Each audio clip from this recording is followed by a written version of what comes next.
maksud ummil kitab dina lauhil mahfuz. Ya, ieu nu sok dibahas ku apa teh. Begitu urang asup kana pangajian, dina pangajian nyaritakeun dosa anu efektif. Aing nu kitu teh aing pisah. Pas nyaritakeun bab ngurak. Teu upama nyaritakeun ngomongkeun batur, ngahina batur. Kitu? Teu upama sok ngorek-ngorek kagorengan batur. Dina pengajian teh nyaritakeun bab eta. Efek teh urang teh rumasa, aduh hai kitu teh.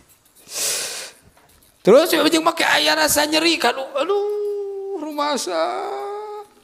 Eta kumaha? Muhiyat anhu fi ummil kitab, dilebur dosana. Malahan mah jeung nu aya dina lauhil mahfuzna ge dihapus.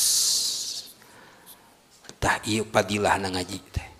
Saha nu sok majelis mana anu nyaritakeun dosa. Eueuh iwal ti majelis ilmu. Dina majelis ilmu mah kabongkar urang teh jadi sadar beunta urang teh. Majelis sholawat cantang tu lain ngahinakeun kana majelis sholawat.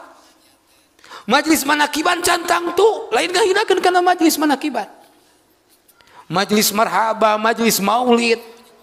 Ya? Naon ya? Majelis-majelis anu ararunggu.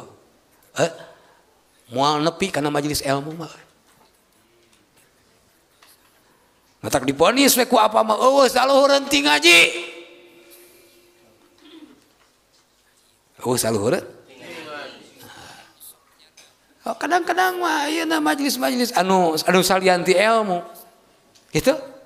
Kadang-kadang mah morok kana kabuli. Kadang-kadang morok kana cangkedong, kadang-kadang morok kana nyawer. Tapi ari kana majelis ilmu, kadieu nu sararumping kadieu dipasihan cangkedong. Kabuli.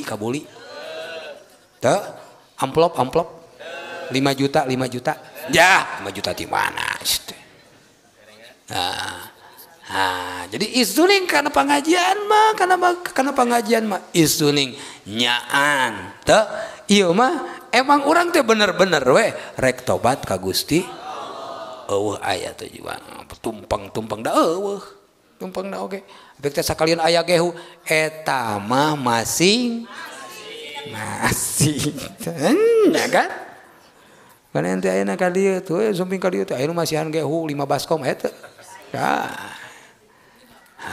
Gitu. Matak pantes nya.